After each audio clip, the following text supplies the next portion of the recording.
She's been on Royal Canin Kitten since she was 3 weeks old.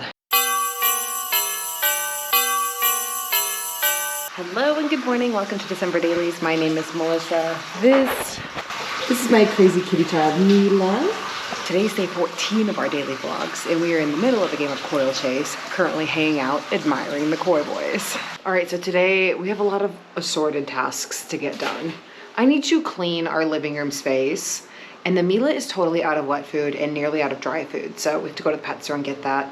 I also want to give her interactive feeder again. The more I read about it, the more I really want to start using that in our everyday lives. And then I was thinking of buying Mila a pet hammock as well, but we can touch on that later. Okay, let's get this day started. Okay, I'm gonna start the day by just cleaning up our living room. I feel like it's in shambles right now. Feeling much better about the state of our living room. I'm gonna head to the pet store now. So last night was Noche de las Velitas. Today is the actual holiday in Colombia, and it is so quiet on the streets right now. I love it, it's such a blessing.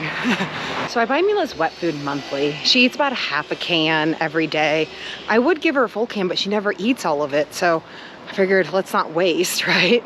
She's been on Royal Canin Kitten since she was 3 weeks old, and I like that food because I can feed it for an entire year. My vet here did recommend that I take her off the Royal Canin Kitten dry food and put her on the Royal Canin Kitten sterilized dry food. So we're in the process of transitioning her over, and within the next food cycle, she'll be fully on the sterilized version. After her first year, ideally I would like to put her on more of a raw-based diet, or maybe half and half. I don't know, I'm speaking to my vet here, speaking to some vets at home, and just kind of making a plan for in a couple of months to see what we can do to get Mila on a whole food diet versus just a manufactured food diet. But again, a lot of opinions, a lot of different people can weigh in on that, but I know the people that I trust to help me make that decision. This pet hammock's relatively inexpensive, so I'm gonna pick this up too. Let's talk about this cat hammock. Anytime I buy something for Mila, I always try to consider, is this a product I can take with us when we leave? The reality of our situation in Colombia is we can only stay 6 months per year. So we got here in August, and then we'll leave by June of next year. So in total, at this time, we'll have 10 months in Medellin. This is why I bought her the Rascador and the cat tree, because we do have a little bit more time here, so I did feel comfortable investing a little bit of money in things. But I like to buy other products that we can take with us that provide similar experiences to the Rascador and the cat tree. So I bought her a bunch of those little tunnels and the tunnel cubes because it kind of gives her a similar sensation to be able to run through something and hide in something. And I bought this hammock because it gives her the same sensation of being able to sit up high, which is what the cat tree does for her. And this hammock will fit in my suitcase, where obviously a large cat tree will not. I'm gonna set the cat hammock up inside. So she'll have her cat tree outside, her cat hammock inside, and we'll see if she likes it. I have a feeling she's going to, because she does love to sit up high and kind of survey the land, which is obviously very common with many cats. So let's get it set up. So I'm thinking what she's gonna do is she's gonna jump on the chair and then jump from the chair to the window. So here's the chair. I'm thinking maybe halfway up. She can jump pretty high, so I don't wanna put it too high, but I also wanna give her the viewpoint that she's looking for. I think I'm gonna pick her up and put her up there and see if she can get down. Because I'm not gonna abandon her. If she doesn't like it, then I'll pick her up and put her down. So let's see. What do you think of this? What do you think? Do you like it? Vantage point wise, you can see your whole kingdom. Also keeping a hand on it in case it falls.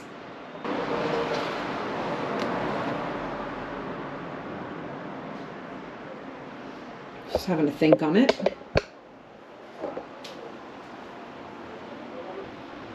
Yeah, it's too high. Okay, this feels much more reasonable height-wise. Okay, I'm gonna put her up there again and we'll see how it goes.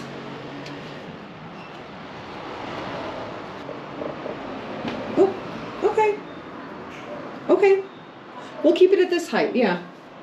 I knocked over Mila's food while I was hanging the hammock up, so I think I'm gonna put her new food in her interactive feeder. The more I read online about these things, the more I'm convinced that I want her to use it regularly. So maybe for a couple of hours while I'm doing stuff on the computer, I can keep her food in the interactive feeder and keep an eye on her. And then after that, I'll put it back on the plate so it's a bit easier for her. I put a little bit of her squeeze treat in it to incentivize her to use the feeder. Usually when I'm trying to teach her something new, I use her squeezy treats and that helps. Okay, so I have to make Mila's dry food now. So I have her Royal Canin Kitten food, the Royal Canin Kitten sterilized food, and I have to make, yes, I know, I have to make the mix.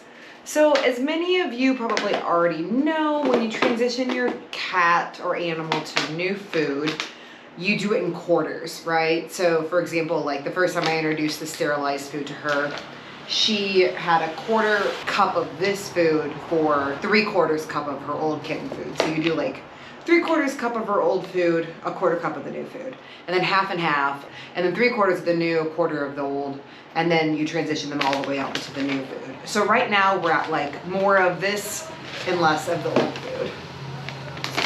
But I still wanted to buy a small bag because this is really the first time she's having like a party amount of the new food, and I'm worried that I'm going to spend a lot of money on a very expensive bag of large cat food and she's gonna hate it. So we want to be extra sure, so I went with the tiny bag.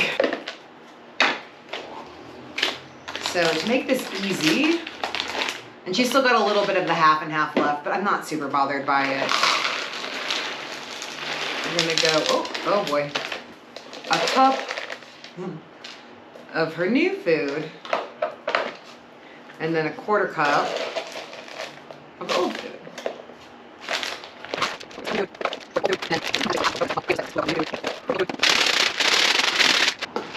Okay, now we have Mila's dry food for, I don't know, a couple days, a week. And hopefully by the time this is gone, she'll be fully transitioned onto the Royal Canin Kitten sterilized. So we had a bit of like a assorted day. Mila got some new food. We got her the cat hammock, which I'm really excited for her to start using more. I think watching her play on it tonight just kind of gave me a little more encouragement that she is going to enjoy it. I think too, like integrating her interactive feeder into our regular regimen too will be really interesting, keeping her engaged and her brain going. She's peeing back there in her litter box. I think tomorrow we'll do more of an organized task, but today just kind of random stuff, which is just like a representation of a regular day in our lives. Thank you guys so much for watching. We'll see you tomorrow. Oh, she's pooping. Sorry, Meals. I didn't mean to put her on camera while she was going, but here we are. Nobody look. Bye, guys.